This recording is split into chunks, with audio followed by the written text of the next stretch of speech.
Welcome to episode 96 of Sport SA Daily Diary. Today we're chatting to ex-South African swimmer, water polo player, lifesaver, and now the national swimming coach, Graham Hill. Afternoon, Graham. How are you doing today, sir? Yeah, all good, eh? A little bit chilly for me, but yeah, it's okay. Well, we were just chatting before we started that this is your first time in South Africa for quite some time at this time of the year. Yeah, Adam, I travel a lot. I spend a lot of time overseas at this time of year. We normally leave for Europe to start the summer season in Europe with a bit of racing and a little bit of prep before we go into a major competition. Would have been the Olympics this year, but normally either Olympics, Commonwealth Games, World Championships. So I spend a lot of time in Europe prepping there, swimming some really good competition and enjoying the summer of Europe and never having a winter in Durban. Well, the winter in Durban is not such a bad thing. Graham, you are probably one of the most decorated swimming coaches in the world at the moment, I would probably say.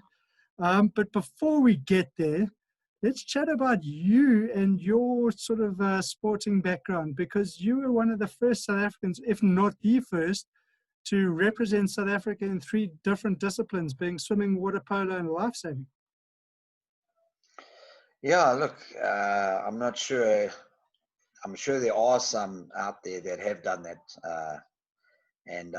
but I don't know how many. But yeah, it was a big achievement for me. I was quite proud to be able to do that. And funny enough, it all basically happened while I was like 18, 19 years old. So it happened at a really early age, and I was very fortunate to be able to represent South Africa in all 3 disciplines. I think largely due to the lack of competition we had back in the day, international competition that is. So I was able to do those different sports. Nowadays, the highly competitive world that we live in with sport, there's a lot of international competition, and I don't think that is too gettable at this stage of the game. It's too competitive. If you're going to swim, you have to stick to swimming. If you're going to do lifesaving, it's just too competitive in the international calendar, and that is too busy for anyone to be able to try and even do that. And going, obviously, those sports all make you very much a water baby. Were you always into the water right from a very young age? I was, Adam. I was very fortunate that my mother was actually the national coach in the 80s. So obviously I grew up around the water with her being the national coach.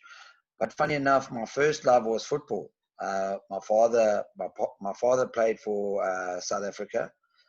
He played for Addington United in the early days in Durban when the league became professional. So my first love was football, and I actually played for Natal back in the days, right up until I was about 15 years old. So my passion is football as well. So I wouldn't say it's my first love, but it's pretty close. Sure, certainly a multi-talented family, you and individual. Jeepers, you jack of all trades, huh? I just hope it's not a master of none. I'm sort of master of all of them as well. And Graham, obviously, when you were representing South Africa, it was during the apartheid days, so competitions were sort of far and few between. Where did you actually compete in those times? Yeah, look, obviously we had some rebel tours and that. I think the big one was in the 80s when some of the American swimmers came out. We had some top class swimmers out here. Jesse Vassallo, who was the world record holder in the individual medleys.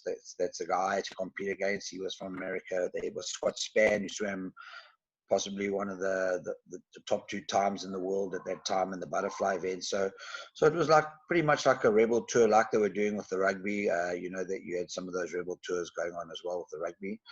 As far as the life saving went, obviously I did life saving later on in my career, and was able to compete into my late 20s with life saving. And we actually did a tour in 1993 2003, I think it was, we went over to Australia, and we toured Australia for 3 weeks on a really big life-saving tour, competing against Australia and some other teams there. So that was a pretty unique trip. I think that was one of our first international tours to leave the country at that time. And so that was pretty cool. And then the water polo tour, we went over to England and competed there against some national teams there, but none of the big competitions like a World Championships and Olympic Games while I was competing. No. Which is a huge pity for you, I suppose. With your mom as national swimming coach, was there pressure on you to succeed in the pool? Funny enough, there wasn't.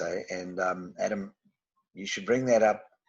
The other day, I posted. We have a group chat with our swimmers and our parents. You know, with all this lockdowns going on, and going through all my stuff during this lockdown, I found some letters and cards that my mother had written to me, not as my coach, but as a parent. You know, and I was having a really hard time at one of the competitions. And she wrote on the card, don't worry, my boy, you've worked really hard. Just keep up the good work, and I'm sure the results will come if you keep at it. And I posted this on the group for the parents to read, you know, and you know, I think it was quite overwhelming for some of them. They were like, wow, you know, Yaz's mother, who is the coach and the national coach, but she's talking to him like a parent, you know, and that's what you basically need as an athlete. You know, you want your parents to encourage you and be a parent, you know. And so there wasn't really too much pressure. I mean, obviously she wanted me to do well, and she pushed me where she could. But also, you know, morning training, and you know, us swimmers, we get up really early hours and go training in the mornings. And the bottom line was, if I didn't have my alarm set to wake up, she would leave me behind. She wouldn't come through and wake me up and take me to training, you know. So it was my responsibility. If I wanted to be at training, I used to have to wake up. So she taught me that kind of discipline and showed me that, you know, she was being a parent. And if I wanted to do the sport, because she's the coach, she's not going to force it like you would think someone would do it. And do you think that sort of her influence on your life has now got you to where you are as a swimming coach? I mean, you must have learned a hell of a lot from her. Absolutely. You know, I think most of the discipline and the way I go about working with my swimmers and that I've learned from her. I mean, to be around her from possibly the age of 4 or 5, running up and down on the pool deck and watching her coaching, and then obviously being in the squad and then coming through her squads and all that. It was a huge learning curve for me. I mean, I learned a lot from her, and then she was a great coach. And I think the kids that she coached that really did love her, and you know, really became attached to her. And she had some great swimmers in the day. So yes, I can thank her for basically everything I do, and obviously other coaches that I've met and worked with along the way that have helped me to be able to do what I do today. And Graham, I mean, I've got some sort of insight into how you are as a coach and your discipline from your favorite swimmer of all time. Is discipline a big thing for you? Because it certainly, from what I've heard, it comes across like that. You're almost like quite a strict parent. Yeah, Adam, my favorite swimmer of all time, she'll tell you for sure. I do run a tight ship. I've learned over the years, and it's just the way I see it, and the way I believe that it should be done. You know, we're in a very professional era now, and I've taken a lot of advice from a certain individual that I admire and truly believe has probably changed the way sport and coaching is done, and that is Sir Alex Ferguson. I'm a big Man United supporter and a big fan of him. And he kind of ran a really tight ship there at the club, and I admired him for that. And I've tried to instill that in the way I coach and that way I work with the athletes. And I think that's the right way to do it. We're living in a professional era, and you know, I think the athletes need to understand that the discipline has to be there in order to get the results at the top level. And Graham, I mean, you really have been one of the most successful swimming coaches, like, as mentioned, in the world.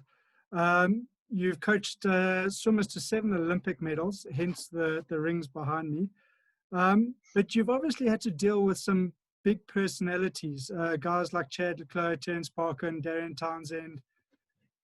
Do you deal with each swimmer differently in terms of their personality, or are you pretty, this is the way it is, and this is how I manage my team? Yeah, no, look, you've got they're all different. They're all individuals, and they're all great athletes in their own way. And you have to deal with them differently. Obviously, the basics, the basic rules are there. But obviously, I can't deal with someone like a Chad Leclerc, like I could deal with a Terence Parkin or a Darian Townsend or Kevin Paul, who won the gold medal in Rio for the disabled uh, games. So you have to deal with them in different styles, so to speak. No two athletes are the same, and you know. But like I say, the ground rules, the basics are there for the disciplined approach, and then I work around that. But 100% different athletes, different disciplines, different way of working with them, And Graham, different egos to deal with, yeah, I'm different sure. egos to deal with. I'm sure, absolutely. And obviously, you've mentioned some of the guys there. You've obviously also coached some of the girls. You've got some great up and coming girls with Erin and Becky. Um, Again, do you deal with those? Do you split the personalities in terms of guys and girls, and are you softer on the girls, or is it as hard for the girls as it is for the guys? This is where I think my mother's coaching played a big part. My mother worked with a lot of girls back in the day, and she always said to me, the girls are tougher. The girls are definitely tougher than the guys. You can work them harder, you can push them harder. And, when there's a little bit of rivalry in the squad, things are good. It's when they become too friendly with one another and that, then you've got a problem coming because they could get a little bit lackadaisy. But definitely, I deal with them differently. As you've mentioned, I've got Erin and Rebecca coming through now. They are absolutely on song for a great career ahead for both of them. They're still both very young, and I would say they've got a good 2 more Olympics. If 2021 doesn't happen, I'm sure 2024 and 2028 are still well within their sights and well within their reach. So they've got a good long career ahead of them still, and could possibly dominate some major events. Not to forget that I also coached Charlene Woodstock, now the Princess of Monaco. So what a tough competitor. For people that didn't really know about her or watch her compete or whatever, one of the toughest lady swimmers I've ever coached, and really a great competitor, and got some fantastic results. And Graham, I've heard from a couple of your swimmers that you give them a nice Christmas present every year. That's quite a brutal sort of send off to the year, huh? Yeah, I mean, it's a tradition that we've had for years now. And, we normally have our provincial champs towards the end of the year, just close to Christmas. And right after that, like a day or two before Christmas, I give them a little present. It's quite a joke. Sometimes the little ones don't understand. They think they're actually getting a Christmas present. And they pitch up at the pool and they get smacked with 100 100s. It normally takes about 3 hours to get through. And what we've done is we've upped the game a little bit every Olympic year. So the guys got caught out a little bit this last one. Every Olympic year we go 200 100s. So this last December now we went 200 100s. Normally takes us around about, I think the best we've done in is about 5 hours 40. But yeah, 200 100s as a Christmas present. So they have a few days off after that. They have Christmas, and then we're back in the pool. Certainly sounds like you have learned from Sir Alex Ferguson and his ways, that's for sure. Graham, you've been to 5 Olympics. You've obviously been to a hatful of sort of world champs. You've been to Commonwealth Games, junior world champs. Has there been a competition that's been the sort of stand out for you, the most sort of special moment in your career to date? Sure, that's a tough one. Olympic Games is something special. They're all different. They're all special. Obviously Terence Parker back in 2000 in Sydney, my first games ever.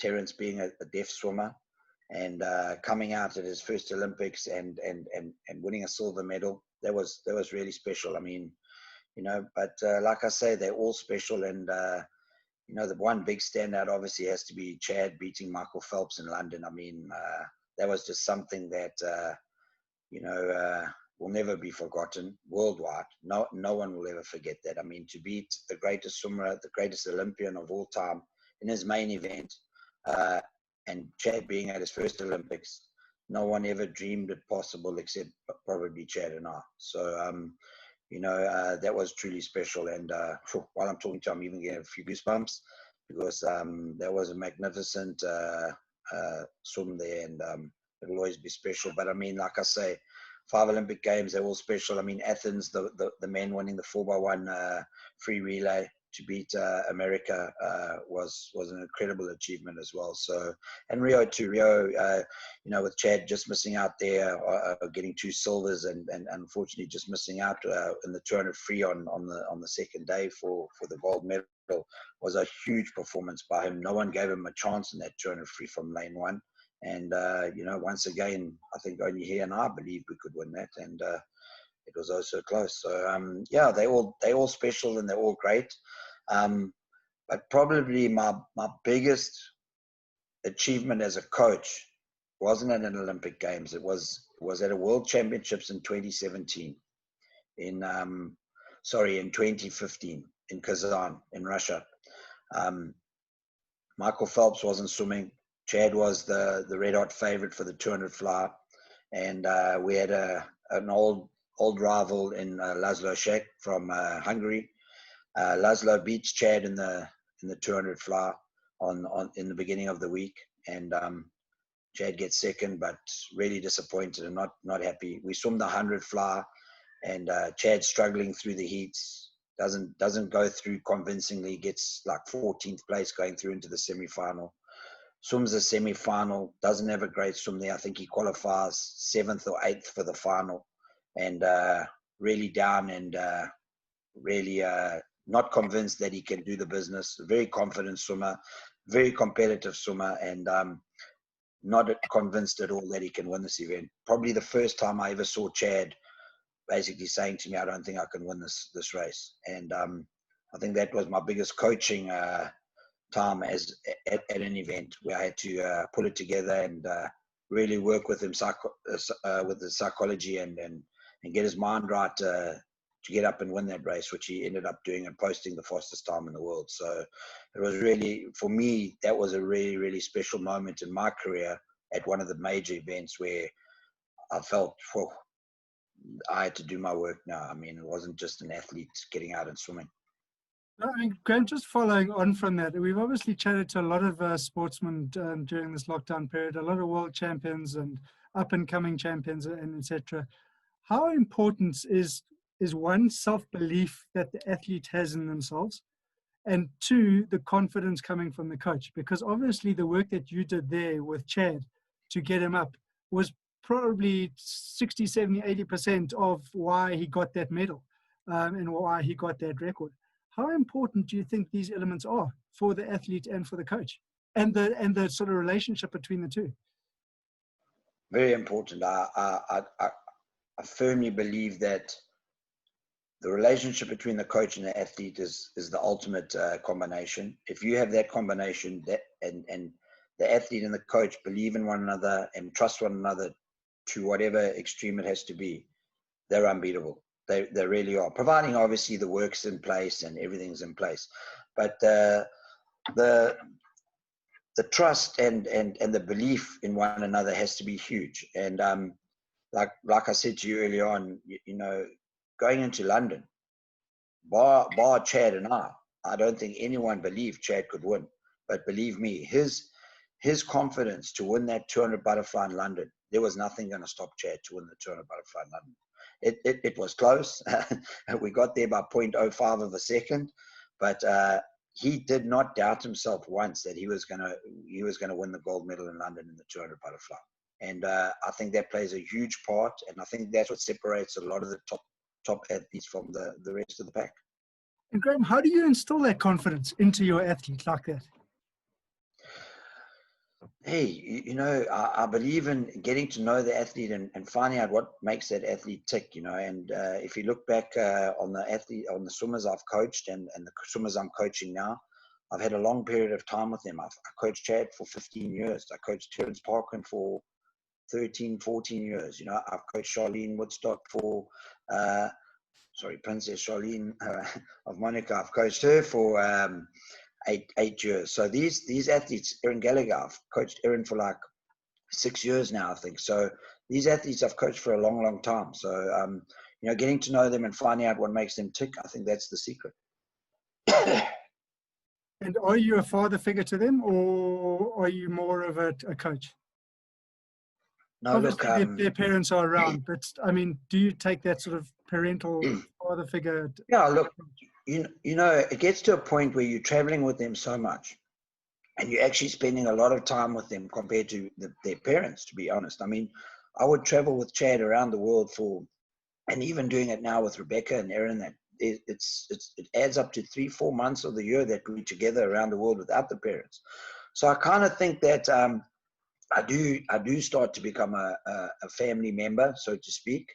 I've got a little joke about that with Erin and Rebecca, which I'm sure you'd like.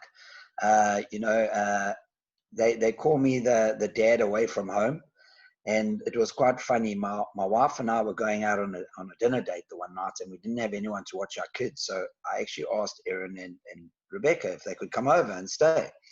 And they said, yeah, sure, of course they can. They'll come and watch the kids for a couple of hours while we go out for dinner.